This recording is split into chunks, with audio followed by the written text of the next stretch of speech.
All right, so have you ever got down to that submit button, press submit, and just wasn't 100% sure with the submissions that you made for your open enrollment? Then we have a special treat for you.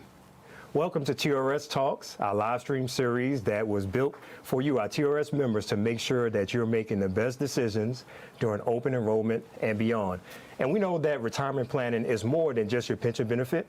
It's that financial piece, it's the healthcare and other things. So we have special guests that we're going to bring in to make sure that you have the information that you need from the right sources. Now, this will be recorded so you can go back. So we're not taking any questions today, but we have curated common questions from our members. So make sure that you have liked and subscribed to make sure that you're getting notifications about our future events. So with us today, we have Mr. Louis Amos, the Executive Director of the State Health Benefit Plan, or the SHBP for short. In his role, he is responsible for managing the State Health Benefit Plan, or SHBP, with over 670,000 members and an annual spend of $3.8 billion. He is a nationally recognized speaker on the development and implementation of on-site wellness centers and has helped public sector entities on benefit and wellness plan designs. He is dedicated to public service and helping people live their best lives. Mr. Amos, thank you for joining us today. Thank you for joining us again to make sure that we have the right information for our members and your participants. Thank you so much for having me, and on behalf of Commissioner Carlson, the DCH Commissioner, the DCH leadership team, and SHBP, we just want to say thank you, and to all of the teachers, both active and retired, for all the service that you've done and all the service you continue to do. Your work is very important, and we just want to make sure that you know that you're fully appreciated. Absolutely. Right back at you. Yeah. All right. So how about we get right into it? Okay, fantastic. Okay, excellent. So could you tell us a little bit about how you got into your role at the State Health Benefit Plan? Sure. I was previously with the State Health Benefit Plan from 2000 to 2005 as a vendor manager.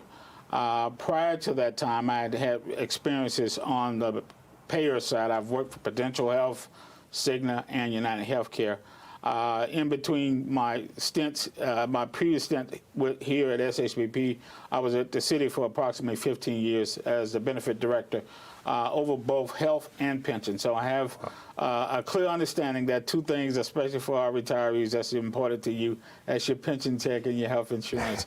So clearly understand that. But I've been back since 2021 and happy to be in the role I am. As you indicated, the State Health Benefit Plan is probably one of the third or fourth largest public sector plan in the country with the spend. And if you look at it on the private sector, we're probably in the top 10. So it is a monumental task, as you can imagine, but we're committed. We're public service, and this is what we do, and we want to try to make people's lives as best and living their best life as much as possible. Oh, yeah, absolutely.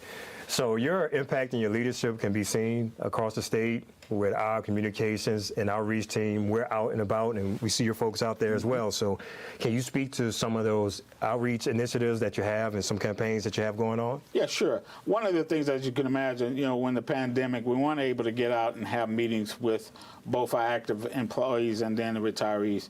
We've kind of reinstituted that. I mean, we're doing open enrollment meetings. For example, for this current open enrollment and retiree option change period, we have about 13 or so retiree option change periods that's specifically for our retirees, and about 12 meetings for the active benefit fairs that are throughout the state. In addition to that, we do have some webinars, and we're at various conferences, whether or not it is the Georgia State Retired Employees, Georgia Retired Educators, Georgia Council of Human Resources, all of the state conferences, the big conferences, we're there. And our goal is just to be able to meet people where they are and to make sure that they have the information that they need to kind of make the decisions that's going to be beneficial for them and their families. Absolutely, yeah. And you have to meet people where they are with such a varied audience. Yes, indeed. So speaking of that, you have a lot of resources. Can you speak to some of those resources that plan participants should be aware of? Yeah, clearly plan participants, from an SHB perspective, they have access to SHBP, and that's primarily through ADP. That's our benefit and eligibility administrators. So they're the front lines in terms of enrollment, issues as it relates to eligibility and that nature. In addition to that, obviously our carriers, Anthem, Blue Cross Blue Shield, Kaiser, United Healthcare, CVS, and Shared Care, basically they have customer service capabilities and are able to respond and answer any questions that any of our participants may have. Gotcha. Okay. All right, that's good info. So as far as this upcoming open enrollment, what plan changes or premium changes should members be aware of for 2025? Great question. So for the active enrolled employees, basically there are no plan changes. So the plan designs are remaining the same. No increase in office visit copays, deductibles, anything of that nature. All of the vendors are still the same. Anthem still offering the same products that they have, the HMO and the HRA. United Healthcare has an HMO and a high deductible health plan.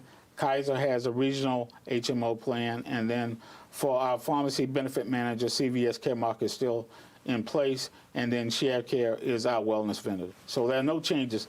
The only change is there is a slight increase in terms of premiums. What members will see is about, on an average, about a 6% increase. And when you look at 6%, people better understand when you talk about dollars. So you're really talking about $4 or so for an individual plan, and up to about $25, $28 for a family. I do want to point out that the premiums for SHBP, if you look at the last 10 years, the average, we're looking at about an average increase of about 1.4%. Nationally, as you know, healthcare expenses are running about 8, sometimes 10%. So we're below national average. And when you look at what we're offering based on what's out there, both public and private, it is probably one of the best benefit plans that's available. Absolutely, and I agree. My family uses it. We look at the explanation of benefits whenever we go to the hospital, and what we pay versus what the plan pays pales in comparison. So we are very grateful for the options that we have. Now, when I first started working, my approach to picking my premium or my health plan was to pick the cheapest one I could find. No matter what it offered, I just went with that. And that might not be the best way to go about it. So what would be an approach that members could take for selecting the right health plan for their family? I think clearly what members need to understand is that you really need to make benefit selections based on your own individual needs. Where the high deductible health plan is the lowest plan from a cost perspective.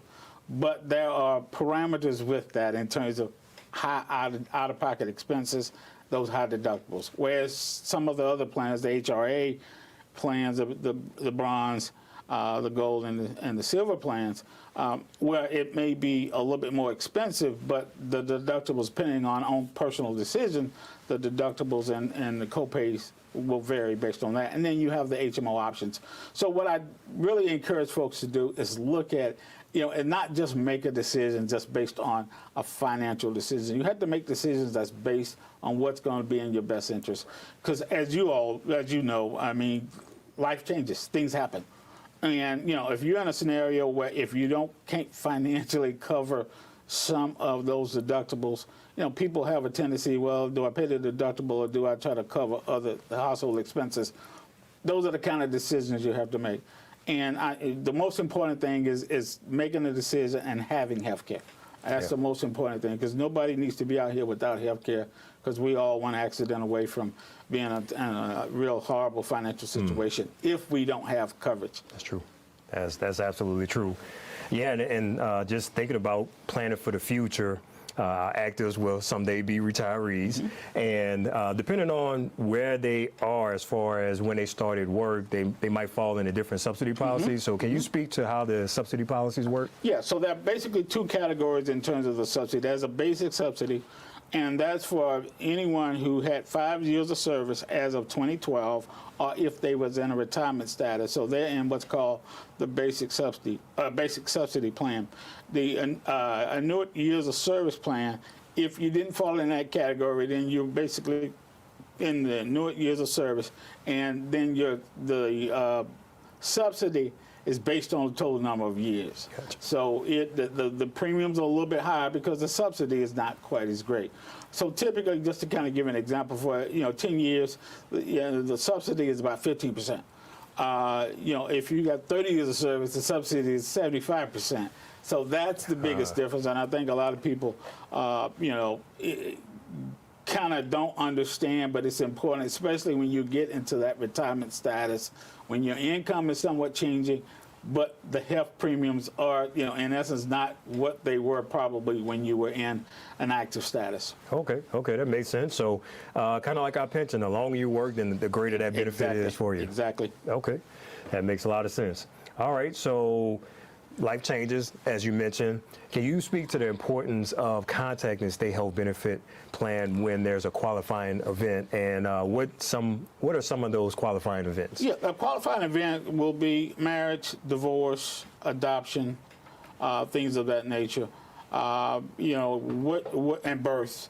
One of the things you want to do is make sure that you notify the state health benefit plan within 31 days of the event. So, I mean, that's just kind of a standard process that's probably throughout the industry, is that you have to have about 31 days to notify.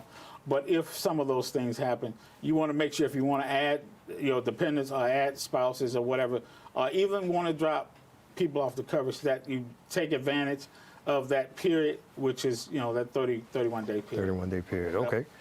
Okay, so this is a reminder to our TRS folks. You want to make sure that if you have a qualifying event, that you log into your TRS account as well and update your beneficiaries with us, because updating it with state health benefit plan or your other benefits, your flexible benefits, that does not roll over to TRS. So make sure that you're doing that. And again, if you haven't liked and subscribed, make sure you've done that as well. Now, continuing with our questions, for those that plan to work until they retire and then start collecting the benefit, they're enrolled in state health benefit plan. Is there any need to reach out to you all if they're going right into retirement from their employer? So basically what happens, the process works probably best if they're going to be terminating as a result of retirement, is that make sure that they notify the state health benefit plan, and they are able to continue with the coverage in a pending status until approximately about six months or so. So they have until that time frame. But obviously they will be responsible for the premiums, but they're in a retired status, but in a pending status in terms of being able to finally get into full retirement and have benefits as a retiree. Gotcha. Okay. All right, that makes sense. Now, this is a situation, it's kind of in the same vein with that. That happens. So a member decides to retire at the last minute. Sometimes people walk in that day and they say, you know what, this is the day. I'm out of here. And it's at the end of the school year, but it takes some time for us to process the retirement, 6 to 8 weeks on average for us to process the retirement. But the member is off their employer's payroll and may have a gap in between the time that they're on the TRS payroll. So if that's the case, what do members need to do if they're kind of in that limbo, and just to make sure that their health insurance is intact? Yeah, in order to maintain coverage in retirement status from active to retirees, you can't really have a gap in coverage. So there are basically two ways in terms of if there is a gap, if there's a need to have a bridge. One is through COBRA. And COBRA is a little bit expensive. Let's be honest with you. You have you're paying both the employee and employer, and I think a 2% admin cost. So it is a little bit expensive. But for some folks who have at least 8 years of service, they can do what's called the state extended coverage. So they are able to pay. Will have to set up a direct payment, but it gives you that coverage gap until you reach the normal retirement age in terms of 60 and moving forward from that. I got you. So it sounds like just retiring at the last minute might not be. Yeah, I mean, you got to plan like anything else. You got to plan. It's important that you plan. Yes, sir. That can be expensive. It sounds like. So yes. Plan out your retirement. Okay, I got you. All right. So let's say somebody is 59 years old and stops working. So they've terminated with their employer, and then they're going to start drawing their retirement at age 60. Would those same options? Yeah, those are the options primarily that are available. The COBRA and the state extended coverage plan. But you still will have to do a direct pay. Gotcha. in that regard. So, Okay. Yep. Okay, that makes sense. And then when they turn 60, are they back in the group plan or what? Well, you'll continue. It'll be in a retiree status Gotcha. versus kind of in that active pending status. Gotcha. Right. Okay, so that's definitely a benefit. All right, now let's say sometimes we have people that stop working when they're age 50. And let's say they go under that state extended Right. coverage for a while, but they've exhausted that. Do they have any options at that point? Well, I think it probably go with COBRA, but that remember COBRA is only 18 months, Yeah. so you have to make a calculation in terms of the time, the pending time, and the time in which you're going to go into retirement status. So that's why I say it's always good to plan and know Yeah. what options are available, because the last thing you want to do is get into a scenario where you think you have coverage and you basically have a gap in coverage, and you're not able to continue with your coverage. Oh yeah, absolutely. Okay. Now we have members that are beyond 60 and they continue to work, and then they are approaching age 65 while they're still working. So is there anything significant that they need to do as far as their health insurance is No, concerned? as long as you're actively still working at 65, you don't have to go on to a Medicare Advantage plan. One, because you're still contributing to Social Security, Medicare. The only time that you have to go into the Medicare Advantage post 65 is when you're in a full retirement status. Okay. So there are people who are working longer and they're continuing on an active plan, it's fine. But once they are going into a retirement status, then obviously they need to follow the protocols in terms of the 30-day notification to make sure that we can make that transition a seamless process. Okay. But if you're actively working still at 65, you don't have to make any decisions. It's just when you're going to go into a retired status. Gotcha. And that's for the active employees. Now, if there's a spouse, those spouses will need to definitely notify us, and obviously take whatever steps it needs to enroll in the Medicare Advantage plan. So the spouse is a little bit different. Active employees can continue, but the spouse will need to go and enroll in Medicare Advantage through Gotcha. Social Security and get the Part B. Okay. All right. Yeah, that was a good tidbit right there. All right. So let's switch over to retiree questions now. So for those that are approaching age 65 and then they're retired already now, do they have to make any specific decisions at that point? Yeah. So at age 65, if you're in a full retirement status, you basically, in order to receive the state subsidy, you have to go into one of the Medicare Advantage plans. So the state currently, we have two Medicare Advantage plans, the Anthem Medicare Advantage and United Healthcare Medicare Advantage. So those are the two. But you have to go get Part B, because the way Social Medicare works at 62, you automatically are eligible for Part A, and that's free. Okay. All right? So at 65, you have to go and get Part B, and that's done through Social Security. So the way the payment takes place is here. If you're getting Part B, the Part B premiums are taken out of the Social Security check if you're eligible for Social Security, or if you're not, then it's through a pre-bill process. The premiums for the insurance is taken through the retirement check in terms of that's how that's Gotcha. done. So Part B, you got to get it if you're in a retired status, and that's done through Social Security. So you'll have to pay Part B and the premiums for the state health benefit plan, so that folks know you just can't pay one and not pay the other. Gotcha. Okay, so some coordination. Yeah, exactly. That needs to go on. All right. So that's really good information for our folks. All right. So speaking of that Medicare Advantage, are there any changes coming up for this open enrollment in 2025? Yes, there are significant changes for those who are in the Medicare Advantage. Let me just kind of take a few minutes to kind of explain that whole process. For open enrollment for retirees, those retirees that are pre-65 that are in the commercial plans, basically they don't have to do anything. If they're satisfied with whatever options that they have, it will basically roll over. But for the Medicare Advantage folks, the state, we're required by state regulatory to do procurement for our contracts. The Medicare Advantage contracts that are currently in place hadn't been procured for about a 10-year period, so we were behind. So we had to go through a procurement process. We did that in the first part of the year, and as a result of that procurement process, basically the two incumbents, Anthem and United Healthcare, were selected. The difference here is, which is there are a couple things here. One is, as a result of that procurement, CMS, Centers for Medicare Medicaid Services, basically says you can't just default. So you have to give people the option to make a decision. So under this current enrollment process, the retiree option change period, active Medicare Advantage participants will need to make a decision, right, to determine whether or not they want to go with United or if they want to go with Anthem. If they don't make a decision, they will automatically then be defaulted into the lowest cost plan. So let's kind of go through that a little bit. Anthem, unlike previous years, will be in 2025 will be the lowest cost plan, okay, in terms of the standard plan. So what happens if somebody just fails to not make a selection? They will default it into the Anthem standard plan.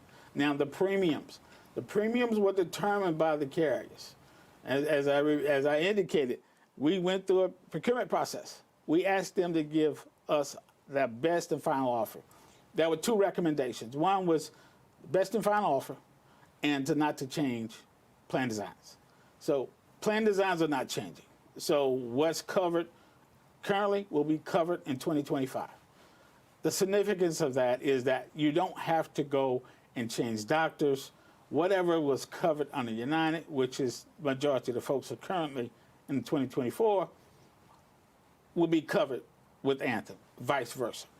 So that's one thing I think make sure everybody understands, that the plan designs are the same. But obviously one of the biggest concerns is the cost. Whereas United was at a zero premium, that premium has now increased to about $82. And that's, once again, a business decision that they said it would cost for them to provide services. Same plan design, and not to make any major changes. And Anthem, on the other hand, from a business perspective, they basically indicated that they could do it, and the lowest cost standard plan would be $20. All right, same plan, same design. Our members do have a choice. Let me just make sure they have a choice. If they want to stay with United, they can. If they want to go to Anthem, they can. So same benefit plan design, choice is theirs, but nobody will lose coverage. That's the main thing, is that nobody will lose coverage. And obviously, they will get a confirmation of coverage statement in December. It'll tell them what you're going to have for 2025. And then they have an option then to say, well, no, I don't want to do that. No, I may want to go back to this plan or that plan. But the options are there. And from the standpoint, if you look at the premiums for the last 4 years, we've had a zero premium. And it's difficult. I mean, let's just be honest in today's time, because CMS, Centers for Medicare Medical Services, are making significant changes. And regardless to whether or not you're in a Medicare-only plan, an individual Medicare Advantage plan, or a group plan, you're going to be impacted by changes. The Inflation Reduction Act and some of the other things that's going on. But the good news, there are two good news that I really want to share. One is that our Medicare Advantage plan is a PPO plan, which means that you have the ability to go to doctors in network or out of network. So that's a big difference when you look at some of these other individual plans. They are more of an HMO, all right? The other thing, you often hear about issues about hospitals and these payers having these contract disputes. Our members aren't really subject to that because, once again, as long as the provider accepts Medicare, then basically they can go in network or out of network. They'll be paid the same, benefits are the same. And the significance of that is that, especially you hear some of these hospital systems and some of these carriers having a contract dispute and they're terminating agreements. And it's a real concern, as you can imagine. Case in point, in the Atlanta area, United and North Georgia health systems have been in this contract negotiation period for about 6 or 8 months. And those members who are in the Medicare Advantage plan that use those facilities have been able to continue to get care. So, I mean, it's important. We know that healthcare is important, and it's complex.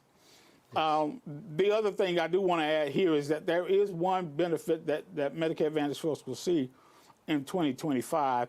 That is a $2,000 out-of-pocket max for pharmacy. Significance of that is that if you have multiple prescriptions, once you meet a certain threshold, that's equate to about $2,000, then everything for the remainder of the year is free.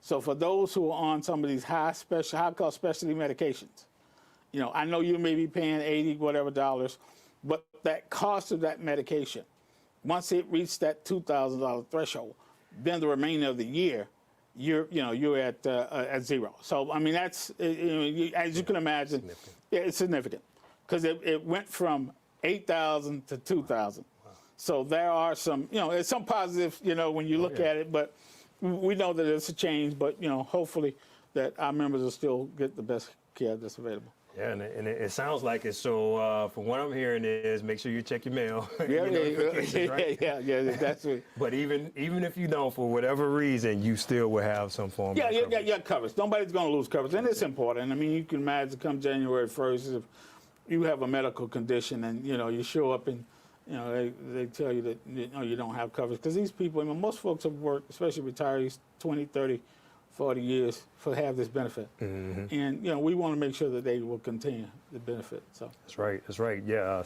Speaking of people working for a very long time, some of our retirees come back to work. Mm-hmm. So we have House Bill 385, mm-hmm. which allows our retirees to come back in the classroom full time in certain special areas. In that case, can they keep their insurance if they come back under the House Bill 385? Yeah, so the way it's set up, that they're able to get the monthly annuity plus an active paycheck. The benefits will be considered as a part of the annuity. So they can continue the deductions that they have that's in place as a retiree will continue to allow them to keep that benefit, and they're able to continue coverage from that perspective. And quite naturally, it's a little bit cheaper, so it's more beneficial for I would think that you would want to stay with a retiree cost versus what mm-hmm. some of the active costs are. That's true. Yeah, that makes sense. Okay. All right. Now, if somebody is returning to work, mm-hmm. How do they ensure, just make sure that everything is in place? So what we have some people do sometimes is they'll go back to work mm-hmm. and retire, and then go back to work again mm-hmm. and retire. Mm-hmm. When that happens, do they need to reach out to you all in those cases, or is there any automation with that sort of process? So kind of the first retirement is kind of a seamless process because we work with you guys in terms of making sure that they have the benefit coverage and that, whatever benefit selections is in place. If there's a second retirement, then that is going to be on the participant to kind of let us know within 30 days of that event, because that's kind of considered a life event. And it's not like, unlike the first retirement that you go through, because a couple things have to happen. One is, you guys have to know in terms of deductions, in terms of things, of that nature, in terms of how the benefits are taken out. Gotcha. Okay. All right. That makes sense.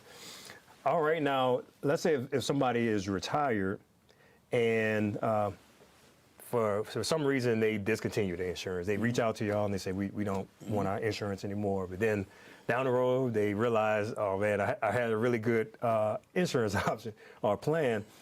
Can they get back in the plan any type of way? The only way, in all honesty, is that they would have to go back into a benefit earning position in order to be eligible. Because once you leave, you can't come back. So, if they go into accept a job that's in a benefit eligible, then obviously the clock starts all over again. Gotcha. Okay. All right. So what I'm hearing again is you got to make sure your coverage is continuous. Right. Yeah. Because again, no breaking coverage. All right. So whether that's working, retired, and if you have that break and you get rid of your insurance, you got to come back to work in order to be eligible. You got it. Yes. Of course. I got you. Okay. All right. So y'all hear that, folks. If you discontinue your health care coverage in your retirement, then you got to come back to work full time. So that's something to keep in mind. All right. Now here's some questions for our employers, mm-hmm. and they are TRS members. They get their retirement, but they're handling the administrative side of this. when those members come back to work, should the school system or the retirement system, and you kind of answered this already, deduct those premiums if the member is employed full time? Yeah, I mean, basically, the school system should basically report that they're in a retired status and not in an active benefit earning status, and then they will be able to continue the deductions out of that retirement check. Gotcha. Okay. All right. Now, are there any employment types where the employer would be responsible for handling that side of it? So, like outside of House Bill 385, let's say if they came back to work part-time, or if they are doing like contractual work, but they're collecting their retirement check. You have to be in a benefit earning. I mean, outside of the House bill, you have to be in a benefit earning position in order to be eligible for benefits. Gotcha. All right, so that's quite clear. All right, now switching back to the active members, how can TRS covered employers help their members during the open enrollment process? So, the members will come to them and ask them about TRS stuff and Social Security and all these other things. What are some things that they can do to help you all and help the members during open enrollment? I want is just to make sure that the members they got correct addresses. Make sure that they have somewhat of an understanding of the plans that they're enrolling in, and that the open enrollment process, once you make the decision, that it's for the next 12 months. And then more importantly, just, here's the one thing that I would say, especially for our active members, is to make sure you encourage them to use the benefits.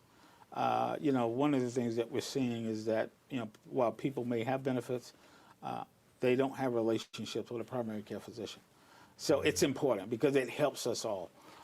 Case in point, we just recently installed an on-med. It's kind of a health station there at the towers, and they saw probably 200 or so folks in the last week or two, and 45% of the folks didn't have a relationship with a primary care physician. Wow. So it's a benefit. I mean, you look at all of the preventive care that's available. That trust me, an ounce of prevention saves you a long time. And given we're here in the South, we're, in terms of we're in the stroke belt, obesity, hypertension, diabetes, and all of those things in terms of what it's doing and how it's impacting even as our younger family members. And I think it's just working collaboratively with us to make sure that people are at least, going to get an annual exam. Because that's an opportunity. I mean, you could, on those HRA plans, you have an opportunity to get $150, $480 credits. Kaiser, your family can get up to $1,000. It's $500 for a subscriber, $500 for their spouse. So, I mean, and it's just, I think it's incumbent upon us to get more involved in the healthcare decision-making process. While, a lot of times we don't want to know, but it's important. I mean, when you catch things at an early point, then, you're able to be treated and able to manage. And, obviously you live longer. Yeah. Oh, yeah. And you shared a great story during the podcast that you had with us about preventative medicine, right, and catching things early. So highly recommend that members check that out. That's a great testimony that you had about that. Yes, sir. Yes, indeed. All right, just a few more questions. We're gonna wrap it up here. So we're in an open enrollment period.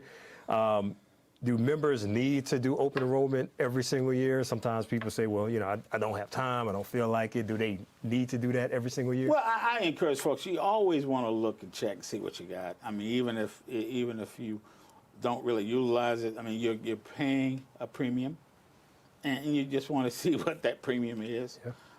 And more importantly, I think, the whole healthcare decision-making process is something that we're working to try to improve, because we need to get our folks out and get people to at least go to the doctor, get for like females, get the mammograms, the males, prostate, colon cancer, these screenings, all this stuff is free. It's a part of the preventive coverage. So to me, there's no reason why folks shouldn't, one, check, see what you have, and if there is a need to use healthcare, at least have your card or have an idea of what you have. You'd be surprised. You go to some of these benefit fairs and you ask folks, well, I mean, what plan you have? And people, some they just don't know.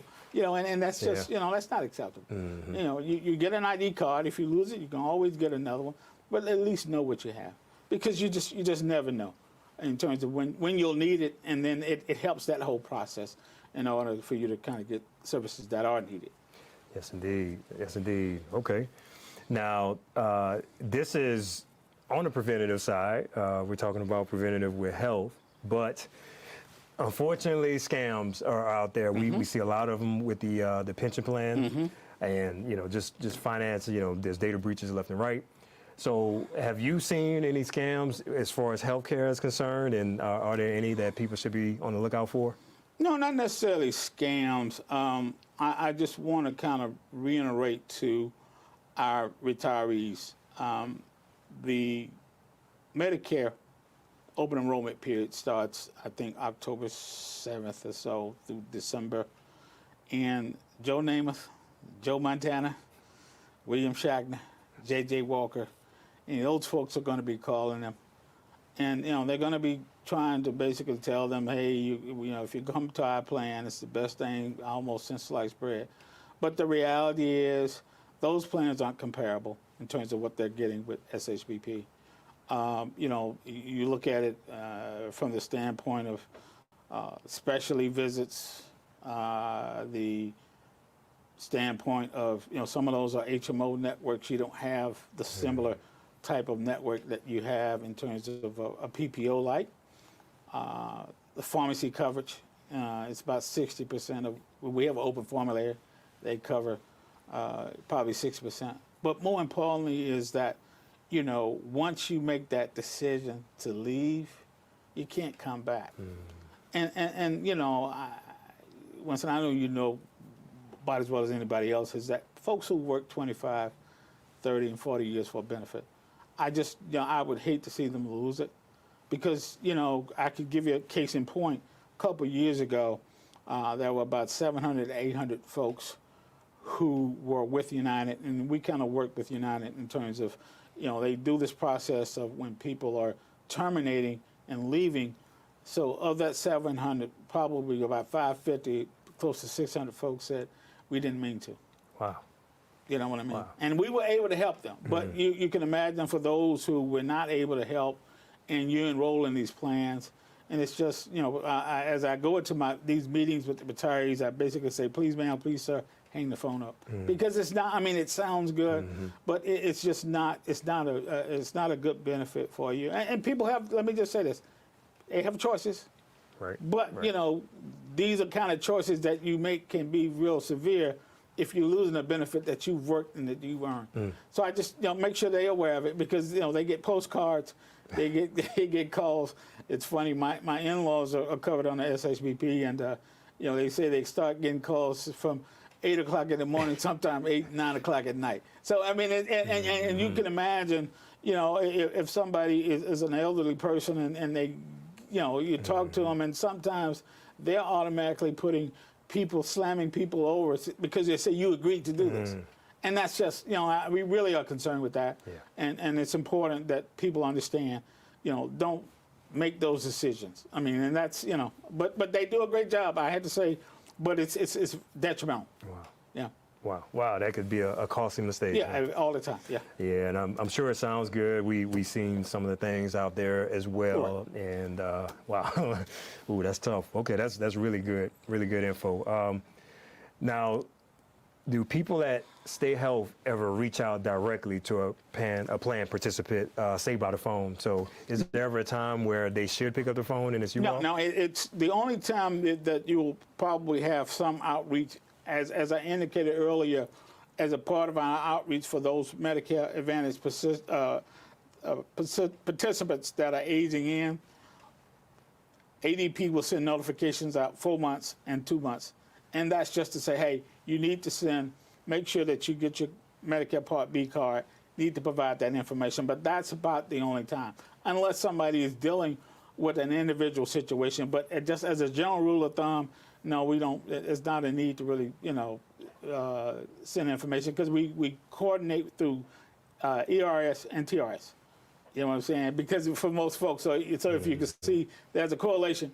So there's really not a need to really for us to reach out. But from time to time, if people are trying to enroll in some of the Medicare Advantage plans, things of that nature, that ADP will do an outreach because that's more of a help, but not to get personal information. Gotcha. Okay, so Mr. Amos is not calling any members directly to No, we won't do that. I got you. Okay. No. Yeah, that's good. And I think sometimes people might think that that is you all, and it's not Right. reaching out for personal information. Well, you have shared a wealth of information that is really going to benefit our members. But are there any last words that you want to leave with the audience before we wrap this up? No, I just want to make sure that as a consumer, that we take full advantage of what we have available.